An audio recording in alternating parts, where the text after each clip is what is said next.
Floyd's Mayhem Garage here. Got the Chargers out today. We're doing a couple videos on these today. This video, we're going to be talking about the styling characteristics that were inspired from NASCAR, or due to NASCAR, on the first three generations of Charger.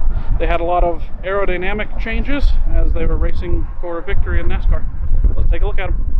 So, where Charger started its life is with this body style right here. This is the first generation Charger running from 66 to 67.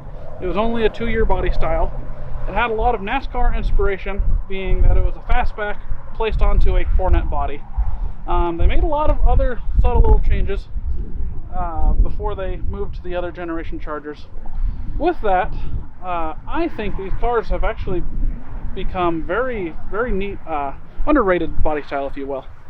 They're a much more kind of industrially built car. They're way boxier. There's way less plastic in them than the next two generation Chargers. But with that, some of the key styling characteristics. If we take a look at the grille, this one's actually opened up right now. These are hideaway headlights. Unlike the following years where they had doors, these were complete headlight assemblies where the whole thing rotated around. And so this is kind of what started, for the Charger at least, the kind of hideaway headlight look that these were kind of famous and known for. Other than that, they're very boxy, and they didn't do very good in sales, and they also didn't do very good in NASCAR, which was one of the main reasons these were designed. The fastback design of this actually created a lot of lift on the car, and they were unstable at high speeds. So NASCAR allowed them to add a spoiler, or a small spoiler to the rear, which also carried into the next body style. So for 1968, the Charger saw a complete redesign, and it was focused more around the sales team more so than NASCAR, as they developed a more stylish looking car, and they didn't really think about aerodynamics. Some of those styling features you saw was a big open air, or big open grille that caught all kinds of air. They still had the fastback styling to them, but the rear windows were recessed. So the actual fastback design was now gone in 1968. They did, however, because of the 67 Charger with the lifting problem, they actually incorporated a small spoiler into the design of the second gen Charger. So some of the designs were sales, some of them were NASCAR still. But the 68 Charger still didn't do very good on the NASCAR circuit. It did all right, but they were still pushing for a faster car. So because the NASCAR teams were pushing so hard, 68 really didn't see a whole lot of changes. 69 is when they started coming up with a lot more aerodynamic features. The first attempt at that, making it much more aerodynamic, was the Charger 500. And 500 derived from the 500 cars that they had to make for it to be a legal race car. So with that, they took the rear window and they actually made it a fastback, shortening the deck lid, and they added a 68 cornet grille to the front end, making it flush with the hood and front fenders. It was a much better attempt at being aerodynamic, but it still wasn't quite good enough. And so that's what brought forth the Charger Daytona in 1969, which saw the crazy nose cone and the huge tall wing. And the idea behind the height of the wing was it was in the clean air, and then the vertical uprights kept it stable at high speeds as well.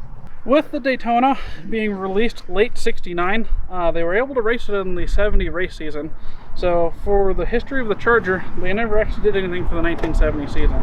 Because they had the front end that now made it up to the nose cone, the design team made a chrome wraparound grille for 1970 on the 70 Charger.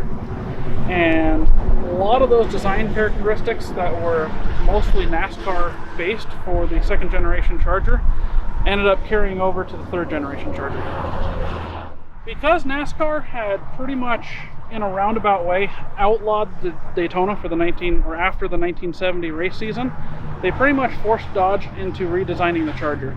And that redesign brought you the third generation Charger, which ran from 71 to 74.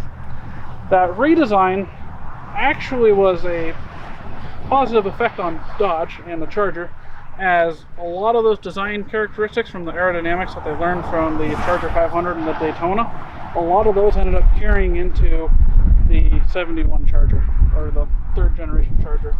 A lot of them is a lot of the curvy body lines. They got more curvy.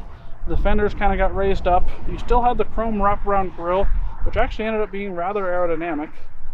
They leaned the windows back further.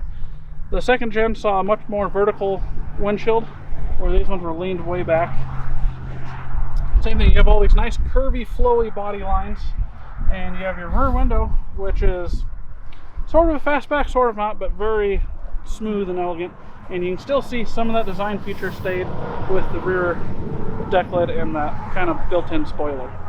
It's both cool and crazy looking at the design of this third generation Charger, especially when you look back through the history of the Charger, where you had a very boxy, you know, basically 66 Cornet that they added a fastback to.